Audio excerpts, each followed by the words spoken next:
Hi, I'm Mark Cleghorn and welcome to Pose-Tober on the Photographer Academy, and we're looking at boudoir photography and how you can add different ideas into your session to either spice it up or just to add more variety.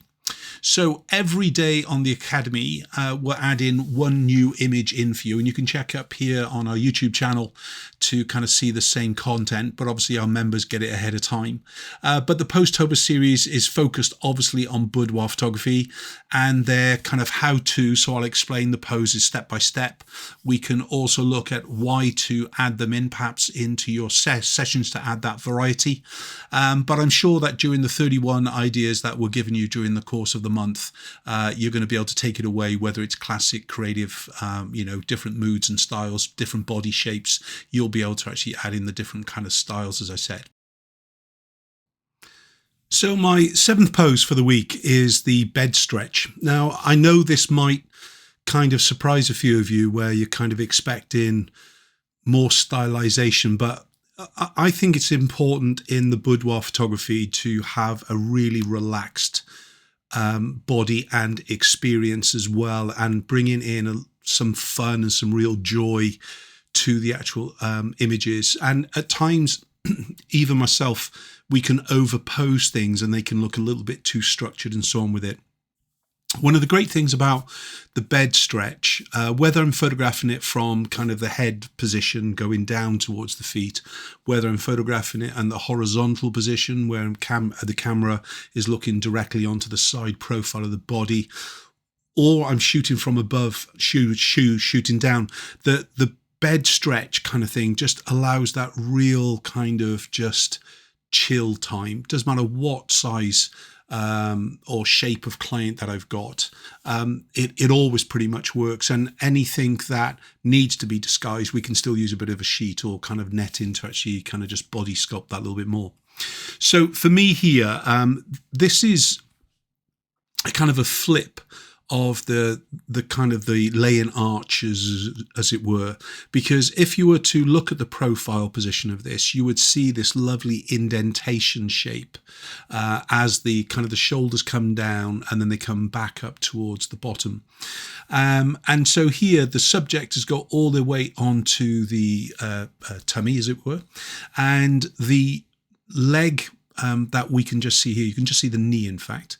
But that knee is really brought up closer towards the hip, about halfway between hip and the actual kind of the relaxed leg flat, as it were.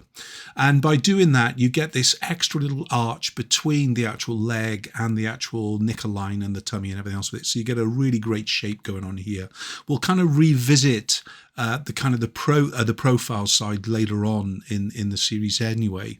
But back to this image, laying on the bed, stretching arms out, stretching legs out. It does naturally give a relaxation to the photograph anyway. However, it doesn't mean that we can just not do anything with the feet or with the hands. We've got to think about it and things. So you can see even this front arm is still bent. The client, or Kelsey in this case, is kind of really looking like she's enjoying herself. There's a slight lean with the body and the head towards the left-hand side, so almost kind of pushing over a little bit, and that's because of that knee position. But you can see also in the background where we've got actually the shoes in the kind of the bunny rabbit ear position, so the feet across, legs across I should say, which kind of gives us these kind of two positions. Now if I was photographing directly from the head position, shooting right down the length of the body, then the kind of the bunny rabbit kind of feet ears, as it were, might kind of start to actually kind of distract. But as is now, they're just a part of the out of focus, and if I'm shooting at f2.8 or whatever, it's kind of dropping them out of focus no matter what with it and things, really. So the bed stretch is really a point to kind of allow all the structure of what we've been doing in the posing to now relax back again, but still have a control. So all the way onto the tummy, bring the knee up higher. Don't be afraid to stretch the arms right towards the camera position, but try and have a show arm so it's bent instead of straight. And remember to kind of pay attention to what those feet are doing in the background. If you'd like to see some more content on the Photographer Academy, simply go over to thephotographeracademy.com. And if it's boudoir photography you're interested in, just scroll onto portrait, then kind of scroll down to boudoir, click onto that, and you'll see a whole host of different kind of topics for you to actually click onto. And any of the orange banners then takes you to the pages where you can actually follow that through to see more of our content.